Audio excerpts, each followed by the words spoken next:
Hello class 8 students, welcome back to our channel Shikshak junction. क्योंकि अब नहीं तो कब, as we are continuing our topic on microbes that are either as friends or foes, तो हम अपने उसी को कंटिन्यू करेंगे।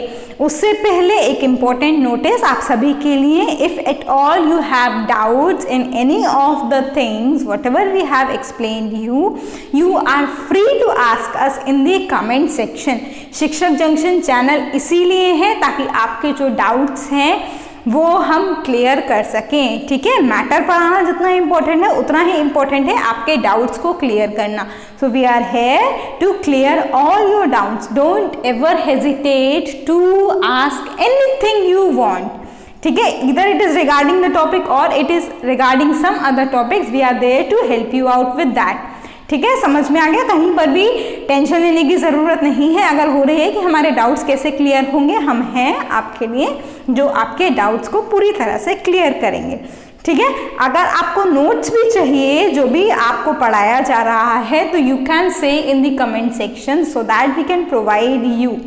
ठीक है, अगर आपको नोट्स भी चाहिए, आप चाहते हो कि मैम के नोट्स हमको मिल जाएं ताकि हमें जो भी पढ़ाया है वो अच्छे से समझ में आ जाए, तो आपको वो नोट्स भी मिल जाएंगे। But then you have to mention in the comment section कि ma'am we want notes, so please provide us, we will do that.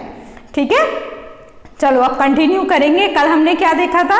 हमने देखा था कैसे ये माइक्रोब्स हमारे फूड इंडस्ट्री में हेल्पफुल हैं हमारे लिए, और हमने थोड़ा सा डिस्कशन किया था microbes as our friends in the medicine, है ना। हमने पढ़ा था माइक्रोब्स कैसे हमारी मेडिसिन में भी यूज होते हैं। क्या है? Microbes in medicine. तो मैंने आपको दो टर्मिनोलॉजीज दी थी रिमेम्बराइज करने के लिए कि आपको ये दो चीज़ें याद रखनी पड़ेंगी। कौन कौन सी? एक तो सबसे पहली थी हमारी एंटीबायोटिक, है ना, और दूसरी थी हमारी वैक्सीन। अब आज आपको थोड़ी इंटरेस्टिंग चीज़ें पता लगने वाली हैं। ठीक है, एंटीबायोटिक, देखो फिर से नाम पे जाओ। अगर आप नाम बजा के याद करने की कोशिश करोगे तो बहुत आसानी से याद हो जाएगा। यहाँ पे लिखती हूँ मैं, ठीक है। एंटी हो गया अगेंस्ट, और बायो का मतलब हो गया लाइफ। ये तो हम सबको पता ही है, बायो का मतलब लाइफ होता है। अरे ये मैम ने क्या लिख दिया बोर्ड पे? अगेंस्ट लाइफ, मतलब फिर ये यूजफुल कैसे हुआ? क्योंकि हम तो पढ़ रहे हैं कि microbes as a useful organisms. वो ऐसे क्योंकि ये हमारी लाइफ को इम्पैक्ट नहीं करते, या हमारी लाइफ के ऊपर हार्मफुल जो इफेक्ट है वो नहीं डालते, बल्कि किसके ऊपर डालते हैं? जो डिसीज कॉजिंग माइक्रो ऑर्गेनिजम्स हैं। इसीलिए मैंने आपको कल एग्जाम्पल दिया था कि जब भी आपको ऐसा फीवर, वायरल फीवर होता है तो डॉक्टर्स आपको एंटीबायोटिक ही रिकमेंड करते हैं, क्योंकि आपकी हेल्थ पर तो इफेक्ट नहीं डाले ना, वो आपकी हेल्थ को तो इम्प्रूव कर रहे हैं। किसकी हेल्थ पर नेगेटिव इम्पैक्ट डाल रहे हैं? वो है वो डिसीज कॉजिंग ऑर्गेनिज्म जिन्होंने आपको वो फीवर लाया। ठीक है, तो that is how these antibiotics work. मैंने लास्ट वीडियो में जो अलेक्जेंडर फ्लेमिंग है उनको अभी नाम आपको याद कराया था कि he is that wonder person who has created a wonderful drug, और in fact this antibiotic that is the penicillin. और उस पेनिसिलिन ने सेकेंड वर्ल्ड वॉर के टाइम पर बहुत सारे लोगों की जो लाइव्स हैं उसको सेव किया था। ठीक है, तो एंटीबायोटिक्स यही काम करती हैं। अब एंटीबायोटिक्स कैसे प्रोड्यूस होती हैं? वो होती हैं अलग अलग ऑर्गेनिज्म से। जैसे कल हमने पेनिसिलिन का एग्जाम्पल देखा था, तो पेनिसिलिन है एक एंटीबायोटिक जो किससे प्रोड्यूस होती है? फंगस से। फंगस इस पेनिसिलिन एंटीबायोटिक को प्रोड्यूस करती है। उस फंगस का नाम भी पेनिसिलियम नोटाटम है, वो आपको ध्यान में नहीं रखना। आपको ये ध्यान रखना है कि पेनिसिलिन किससे हमें मिल रही है? फंगस, जो कि हमारा एक माइक्रो ऑर्गेनिज्म है। ठीक है, इसके अलावा और भी हैं एंटीबायोटिक जो हमें ऐसे माइक्रो ऑर्गेनिज्म से मिलती है। स्ट्रेप्टोमाइसिन, ये भी एक बहुत पावरफुल एंटीबायोटिक है जो बहुत यूज होती है मेडिसिन की लाइन में। ठीक है, स्ट्रेप्टोमाइसिन हो गया, पेनिसिलिन हो गया। उसके अलावा कुछ और एग्जाम्पल्स अगर मैं लिखूं तो हो गया टेट्रासाइक्लिन, ठीक है, एराइथ्रोमाइसिन, ये भी हैं कुछ ऐसे एंटीबायोटिक्स के एग्जाम्पल जो सारे के सारे हमें किसी ना किसी माइक्रो ऑर्गेनिज्म से ही मिलते हैं। ज़्यादातर क्या होती है, फंगस ही यूज़ होती है इन सब के केस में। तो यहाँ पर जो मैंने लिखा है उन सब के केस में तो फंगस यूज़ होती है, लेकिन हम इसको ब्रॉड टर्म दे देते हैं कि माइक्रो ऑर्गेनिज्म यूज़ हो रहे हैं हमारी एंटीबायोटिक्स को बनाने के लिए। ठीक है, अब देखो दूसरी चीज़ आती है ये वैक्सीन की। तो वैक्सीन क्या है, अब यहीं पर आपको शौक लगेगा। मैंने आपको बताया था ना लास्ट वीडियो में कि आपके जो बचपन में इंजेक्शंस लगे होंगे और अगर आपने अपनी मम्मा से पूछा होगा कि वो चार्ट है क्या हमारी वैक्सीन वाला, तो कुछ के घरों में से वो निकल के भी आया होगा, क्योंकि यूजुअली संभाल के रखे जाते हैं वो, है ना। तो उसमें आपको अलग अलग तरीके की वैक्सीन दिए थे। इनफैक्ट जो वैक्सीन आपको दिए गए उसमें वही माइक्रो ऑर्गेनिज्म प्रेजेंट थे जो वो डिसीज कॉज करते हैं। I repeat, vaccine is that particular biological preparation in which those microbes which actually cause the disease are used to manufacture that particular vaccine। जैसे कि जो वैक्सीन आपको अभी तक याद होगी अपनी लाइफ में, बाकी जो इंजेक्शंस लगे वो शायद आपको ना याद हो, लेकिन एक तो याद होगी, कौन सी, जो पहले अमित जी ऐड करते हुए आते थे टेलीविजन पे, 2 बूंद जिंदगी की। याद करो जरा, बाहर आपके जब टाइम आता था उस पोलियो ड्रॉप का, तो बाहर आके आपके कॉलोनी के बाहर या फिर आपकी गली के बाहर वो पोलियो वाली 2 आंटी या अंकल ऐसे आके बैठ जाते थे एक डब्बा सा लेकर और बच्चों को पूछते थे और फिर आपके मुंह में 2-2 बूंद डालते थे। याद आया? उसका टेस्ट भी याद आ गया, मेरे को तो मुंह में भी आ गया उसका टेस्ट, है ना। तो वो पोलियो क्या है, वो पोलियो की जो 2 बूंद आपने अपने बचपन में पी है वो है हमारी वैक्सीन। ठीक है, अब जैसे मैंने आपको यहाँ पोलियो का एग्जाम्पल दिया, तो उस पोलियो की वैक्सीन में वही वायरस प्रेजेंट होता है जो एक्चुअली पोलियो की डिसीज कॉज करता है। फिर से मैम क्या बता रही है ना, दिमाग में तो आ ही रहा होगा ना, अरे अगर वो वायरस ही उस वैक्सीन में प्रेजेंट है तो क्यों हम ले रहे हैं और कैसे उस बीमारी से हम बच रहे हैं। तो वो ऐसे कि जब इस पोलियो की वैक्सीन में ये वायरस प्रेजेंट होता है तो उसकी जो क्वांटिटी होती है, वैक्सीन को प्रिपेयर करने का जो तरीका होता है वो यही होता है। उसकी जो क्वांटिटी होती है, मीन्स वायरस की या जो भी ऑर्गेनिज्म इसको कॉज कर रहा है, उसकी जो क्वांटिटी होती है वो सिर्फ इतनी होती है ताकि हमारी बॉडी उससे लेकर हार्म ना हो। हमने यहाँ पर क्या किया, हमने यहाँ पर वो एंटीबायोटिक अपने बाहर से इंजेक्ट कराई ताकि हमारी बॉडी की जो इम्यूनिटी है, आजकल तो इम्यूनिटी वर्ड बहुत सुनने में आ रहा होगा, है ना। और अगर आप शिक्षक चैनल भी रेगुलरली विजिट कर रहे हैं तो हमने अपनी जो न्यूज़ वीडियो है उसमें भी इस इम्यूनिटी के बारे में आपको बताया है कि कैसे आप अपनी इम्यूनिटी इंक्रीज कर सकते हैं, है ना। तो अगर नहीं पता तो उसको जाकर देखो एक बार, ठीक है।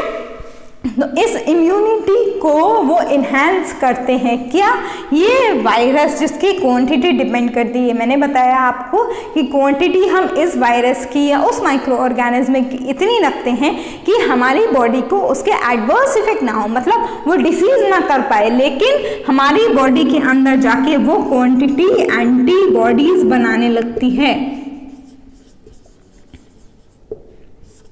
एंटीबॉडीज एक ऐसे सब्सटेंस होते हैं हमारी बॉडी के अंदर जो हमारा ये इम्यून सिस्टम प्रिपेयर करता है ताकि अगर इन फ्यूचर हमें वो डिसीज कॉज हो तो हमारी जो एंटीबॉडीज हमारी बॉडी में सिक्रीट हुई हैं वो उससे फाइट करने में हमारी मदद कर सकें।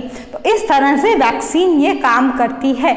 अगर नहीं समझ में आया तो मैं एक और एग्जाम्पल आपको देती हूँ, जैसे हो गया, अच्छा एक और बात बताओ तो, एक और बात सोचो तो, जो भी आपको कॉमन कोल्ड होता है, ठीक है, खांसी तो नहीं, जुकाम जब भी होता है आपको, तो यूजुअली डॉक्टर्स भी या फिर आपके घर में आपके पेरेंट्स भी आपको एडवाइस करते होंगे कि जुकाम में कोई भी दवाई नहीं लेनी चाहिए, वो अपने आप चला जाएगा। 5 दिन का समय ज़रूर लगता है उसको, लेकिन चला जाता है। और जो एक्सपीरियंस है उनको तो पता भी है कि first day, second day, third day पे उसकी जो डिग्री है बढ़ने की वो कितनी हो जाती है ना।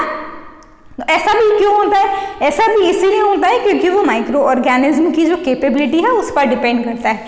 जैसे मैं अगर आपको एक और एग्जाम्पल देने की बात करूं तो है ट्यूबरकुलोसिस। ये एक जो डिसीज है टीबी, जिसको हम आम भाषा में बोलते हैं, उसकी फुल फॉर्म होती है ट्यूबरकुलोसिस, ठीक है।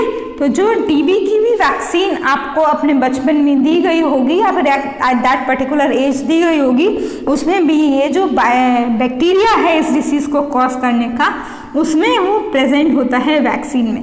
वैक्सीन कुछ नया नहीं है, वैक्सीन वही है जो एक्चुअली में वो वायरस या वो बैक्टीरिया या वो माइक्रोब कॉज करता है। पोलियो वैक्सीन में पोलियो वायरस ही है, ट्यूबरकुलोसिस की वैक्सीन में ट्यूबरकुलोसिस कॉज करने वाला बैक्टीरिया ही है। जैसे ही हम इसको इंजेक्ट करवाते हैं अपनी बॉडी में तो ये इतना ज़्यादा तो नहीं होता कि वो हमारी बॉडी में डिसीज कर पाए, लेकिन इतना होता है कि उसके रिएक्शन से एंटीबॉडीज़ हमारी बॉडी के अंदर बनने लगती हैं और ये एंटीबॉडीज़ एक तरह की मेमोरी बन जाती हैं हमारी बॉडी के अंदर, ताकि अगर इन केस फ्यूचर में इसी बैक्टीरिया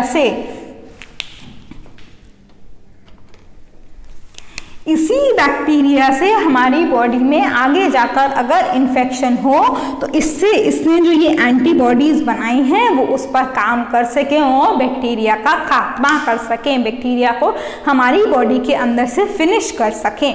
ठीक है, इसी तरह से ये माइक्रो ऑर्गेनिज्म एंटीबायोटिक और वैक्सीन को बनाने के लिए यूज किए जाते हैं। ठीक है, समझ में आई बात। एक और इम्पॉर्टेंट पॉइंट यहीं पर देखेंगे, मैंने कल एक नाम जो लिखा था आपको, अलेक्जेंडर फ्लेमिंग। मैंने बताया था कि इन्होंने एंटीबायोटिक तो भले ही डिस्कवर करी, कौन सी, पेनिसिलिन, लेकिन इसके इतने लार्ज प्रोडक्शन पर बनाने के लिए मेथोडोलॉजी प्रपोज नहीं कर पाई या उन्होंने वो नहीं करी। इन्होंने एंटीबायोटिक तो डिस्कवर कर ली, लेकिन ये नहीं बता पाए कि इसको कैसे कमर्शियली प्रोड्यूस करे, क्योंकि सेकेंड वर्ल्ड वॉर में तो बहुत सारे लोगों की जान बचानी थी। अब ऐसे अगर वो अपनी लैब में पेनिसिलिन लेते तो ऑब्वियस ही बात है वो इतनी क्वांटिटी में नहीं हो पाती कि दूसरे लोगों की जान बच जाए। तो उसका क्रेडिट दो साइंटिस्ट को जाता है, कौन कौन से, फ्लोरे एंड चेन, ये दो साइंटिस्ट के नाम हैं जिन्होंने अलेक्जेंडर फ्लेमिंग की बनाई हुई एंटीबायोटिक पेनिसिलिन को कमर्शियल प्रोडक्शन करने का तरीका बताया। ठीक है, तो इन्हीं 3 साइंटिस्ट को मिला था नोबेल प्राइज इसी चीज के लिए। ठीक है, समझ में आ गई बात, ये वाली भी मेडिसिन वाला पोर्शन समझ में आया ना। अब हम एक और छोटी सी चीज और यहीं पर डिस्कस कर लेते हैं, कमर्शियल प्रोडक्शन वाली। ठीक है, उसके अलावा जो एग्रीकल्चरल प्रैक्टिसेस वाली चीज़ है वो हम बाद में डिस्कस करेंगे नेक्स्ट वीडियो में, क्योंकि वो थोड़ा सा लंबा टॉपिक है और एक ही स्ट्रेच में उसको डिस्कस करेंगे। अगर यहाँ तक किसी को पढ़ने के बाद जब ये वीडियो आपके पास पहुँचेगी तो डाउट हो तो कमेंट सेक्शन में बता देना, लेकिन उसके लिए आपको जो वीडियो है वो कंटिन्यू करना पड़ेगा। और अगर आपने अभी तक चैनल को सब्सक्राइब नहीं किया, उसका बेल आइकन प्रेस नहीं किया, तो भी कोई फ़ायदा नहीं होने वाला, क्योंकि आपके जो कंटेंट है वो लॉस हो जाएगा आपके पास से। ठीक है, तो do that immediately if at all you have not done that. अब हम क्या पढ़ने वाले हैं, माइक्रोब्स इन कमर्शियल प्रोडक्शन।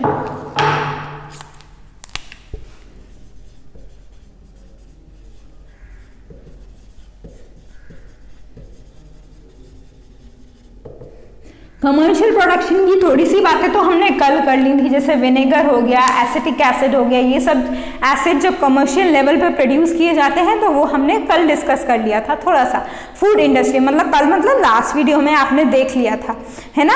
आज हम कमर्शियल, इस वीडियो में हम जो कमर्शियल प्रोडक्शन से मतलब है वो कुछ ऐसे प्रोडक्ट्स हैं जो हमको मिलते हैं जिसे हम अलग अलग चीज़ों में यूज़ करते हैं। एसिडिक हो गया, सिट्रिक एसिड हो गया, ये मेजरली फूड आइटम्स में यूज़ किए जाते हैं, लेकिन इसके अलावा कुछ ऐसे बैक्टीरिया या एल्गी हैं जो इन चीज़ों का यूज़ करने में हेल्प करते हैं, जैसे कि सर्टेन बैक्टीरिया।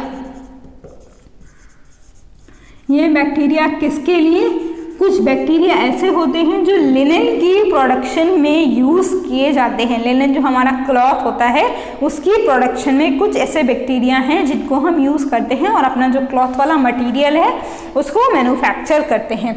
इसके अलावा कुछ ऐसे रेड एल्गी हैं जिनसे हमें बहुत सारी चीज़ें मिलती हैं, जैसे एक मेजर कंपाउंड है एगार।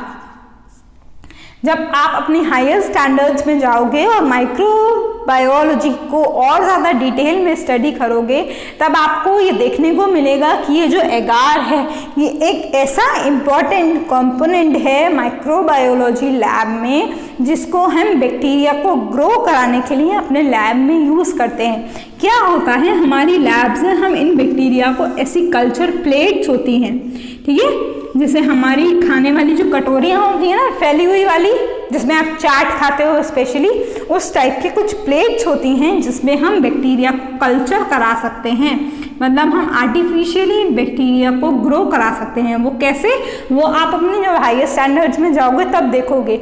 लेकिन उस बैक्टीरिया को ग्रो कराने के लिए एक मीडियम चाहिए, एक वो चाहिए, उसका खाना मिलना चाहिए उसको। तो वो सब खाना उसको किससे मिलता है, इस एगार से मिलता है। ये एगार एक सॉलिडिफाइड मीडियम बन जाता है ताकि वो बैक्टीरिया का बेस बनाए। जैसे हमारे रहने के लिए या हमारे सोने के लिए बेस क्या बनता है, हमारा बेड है ना, उसी तरह से बैक्टीरिया को ग्रो कराने के लिए ये जो एगार है ये बनता है उसका बेड। ये एगार हमें कहाँ से मिलता है, एल्गी से, जो कि एक माइक्रोस्कोपिक ऑर्गेनिज्म है, ठीक है।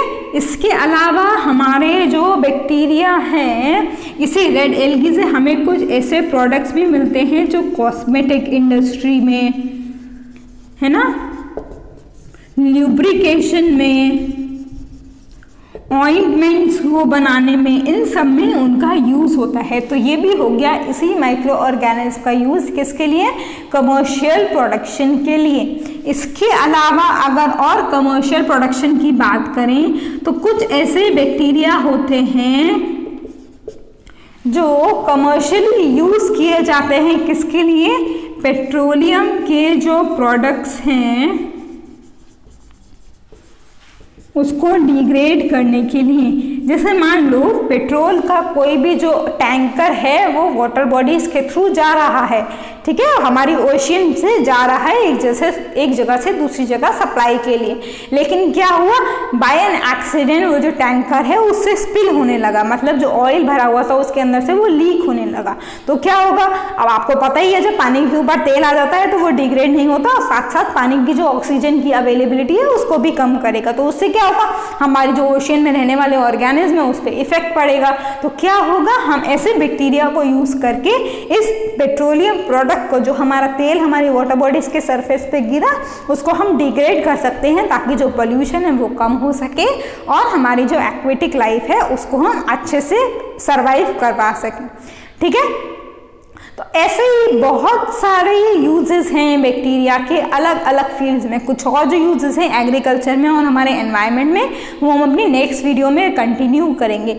उसके बाद हमारा जो bacteria as a harmful agent है वो डिस्कस होगा, ठीक है। उसी के साथ साथ हम अपने चैप्टर की जो क्लोजिंग है उस पर बढ़ेंगे धीरे धीरे करके। कुछ और टॉपिक्स रहते हैं छोटे छोटे जिसको मैं आपको डिटेल में समझाऊंगी, ठीक है।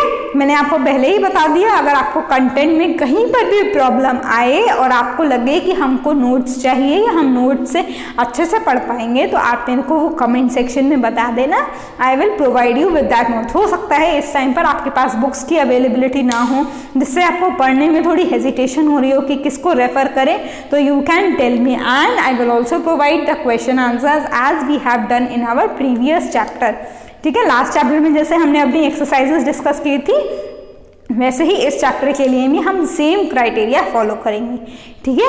तो before that you have to subscribe our channel as I have already told you and you have to watch the video throughout. अगर बीच में स्किप करी तो समझ में नहीं आएगा, सारे कॉन्सेप्ट एरोप्लेन की तरह सर के ऊपर से चले जाएंगे, फिर मत बोलना कि हमको समझ में नहीं आया, ठीक है। तो till then take care, study hard and discuss your problem with the Shikshak Junction because we are here to help you with your doubts. So that's all for this video. We will meet in our next video. Till then, take care. Bye bye. Thank you.